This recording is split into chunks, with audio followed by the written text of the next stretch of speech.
হে দুনিয়ার মুসলমান ইমানদার, আমি আল্লাহ রাব্বুল আলামিনকে রাজি খুশি করতে হলে তোমাদের টাকা পয়সা অর্থ সম্পদ কোনো কিছুর দরকার নাই।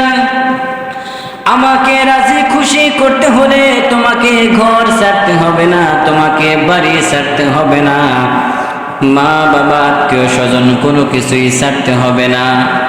ও বান্দা, একজন প্রেমিক প্রেমিকাকে রাজি খুশি করার জন্য যেরকম ভাবে ঘর বাড়ি ছাড়তে হয়, টাকা পয়সা অর্থ সম্পদ না দিলে কেমন যেন ভালোবাসার মধ্যে প্রেমই জমে না। ও বান্দা, তোমার আমার মধ্যে যে প্রেম হবে, তোমার আমার মধ্যে যে সম্পর্ক হবে, এই সম্পর্কের মধ্যে কোনো লেনা দেনা হবে না। এই সম্পর্কের মধ্যে কোনো টাকা পয়সা অর্থ সম্পদ কোনো কিছুর প্রয়োজন নাই। ঘর বাড়ি কোনো কিছু ছাড়তে হবে না, পিতা মাতা আত্মীয় স্বজন স্বামী স্ত্রী কোনো কিছুই ছাড়তে হবে না।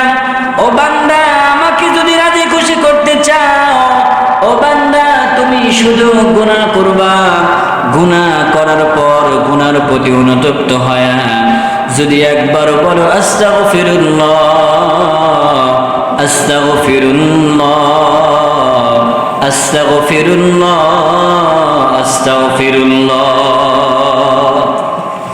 এ বান্দা তুমি গুনাহ করবা, আমি জানি বনি আদম গুনাহ করবে, কারণ গুনাহ করার যে কুওয়াত আমি আল্লাহ রাব্বুল আলামিন বনি আদমের মধ্যে দিয়েছি।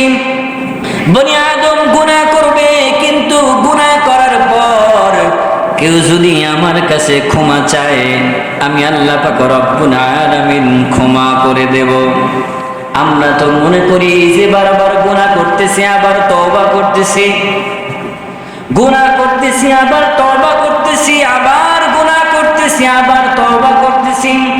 আল্লাহ রাব্বুল আলামিন কি আমাকে ক্ষমা করবেন এমনটা চিন্তা চেতনা আমাদের মধ্যে কাজ করে না? না, আমাদের চিন্তা চেতনা তেমনটা ঠিক নয়।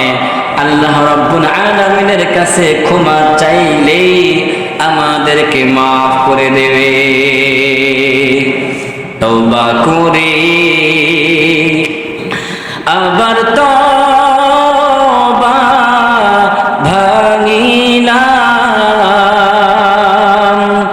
অবশেষে আবার তওবা করিলাম, অবশেষে আবার তওবা করিলাম। আদর করিয়া মানুষ বানাইয়া কেমনে দিবা